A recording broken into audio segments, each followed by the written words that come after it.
We're in the gray. Hey guys. So it is 86 degrees in my apartment. And it feels like it's 90 outside. So it's been real fun for the last couple days with my symptoms. I just got a blood test done. It's probably one of the quickest blood tests I've ever gone through. Because I don't know if I talked about this before. Maybe I did. But as a pre-order I should do, since it's 86 degrees in my apartment, I'm going to be super symptomatic during this video. I'm probably going to be Space Cadet. I'm going to start talking and then stop talking and then not realizing that I'm doing a video or forget that I was talking. And lose my train of thought really easily. I normally would have my fans on, but I just rearranged some items in my room. You can't really see. But, so like a lot of important papers are on my bed, and since most of my fans are aligned with my bed, I can't really have them on, or else all my important papers are gonna be everywhere. Blood test. I got a blood test done because now they're saying that something's wrong with my thyroid, which is great. Oh, I did think I did talk about that before. It was the quickest blood test I ever had, and the woman got me pretty good, and like I was flowing. Thank God I know I'm a bleeder, and I was off to my merry way. But I just had a friend reach out to me and be like, "It's really hot out. How are you doing?" And I'm like, "You're an awesome friend. You know who you are if you watch this video."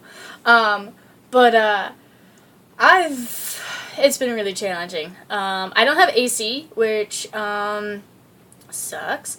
And the last couple of nights I really haven't been sleeping that well because it's so hot.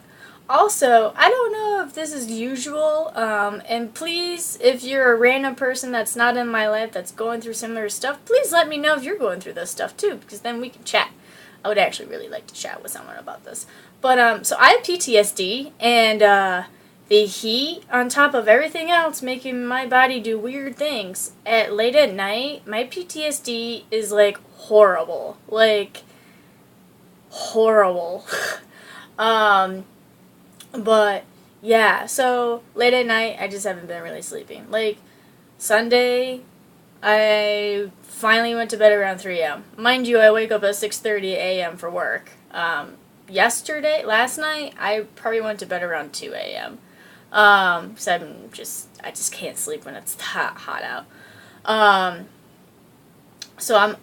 apparently it's supposed to rain tonight, so hopefully it will get colder, but as you can tell, it's kind of like really bright outside, so I don't think that it's gonna rain. So yeah, I'm super symptomatic. What I'm going through right now is it feels like I should be bleeding out of my eyes. It's a weird sensation. Not that I've ever really necessarily had blood come out of my eyes, but it feels like my eyes are really strained. It feels like I was probably bleeding out of my eyes. I also feel like maybe I've had a nosebleed for a couple hours. I have that weird sensation in my nose and in my front of my head, or more specifically with my brain. I've yet to experience any of my weird spine stuff, which I generally get. I am trembling a lot. I get really easy, like, ADD, and I don't have ADD. I get very easily off task and forget what I'm saying, and what have you. I don't know. It's not that noticeable. No, I mean, like, if I go like this, my one finger kind of trembles a lot. Which, you can kind of, yeah, there he goes. But yeah,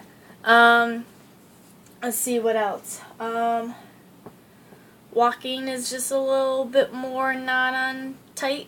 But as it stands, as I keep on telling my healthcare provider, we're still pretty conservative and still being like, we'll wait until December and see what your MRI looks like, which is really frustrating. And I'm just like, okay, great. But yeah, it's really hot out. I'm actually hoping, after I clean up the mess that I just made in my apartment, to go to the local coffee shop down the road and cool the fuck out because they got AC. Yeah, they have AC. But, yeah, I wanted to give you guys an update, so hopefully this comes back. I don't know. I'm kind of like double-sided on it. I'm kind of like, alright, if it comes back, if it comes back, it better freaking be related to everything else I've been going through. If it's a new tangent that I have to deal with, I don't really want to deal with that. I really want to be like, really, body? Really? You're gonna not just screw up one area that's really scary, but now you're gonna screw up, like, in my thyroids? Like, it's kind of scary. But, yeah. That is new things. I'm probably going to do another video about identity, and especially since it's Pride coming up. Been thinking about a lot of things, and I really wanted to know if there's like, you know, I'm gay and I have a chronic illness, like, group out there or what have you. It would be kind of interesting, 'cause it does affect a lot of things, or at least personally I've experienced. And yeah, so you're in the gray and it sucks, and I hope it's not as hot as it is where you are if he is one of your instigators with your symptoms. Yeah, it's really hot out.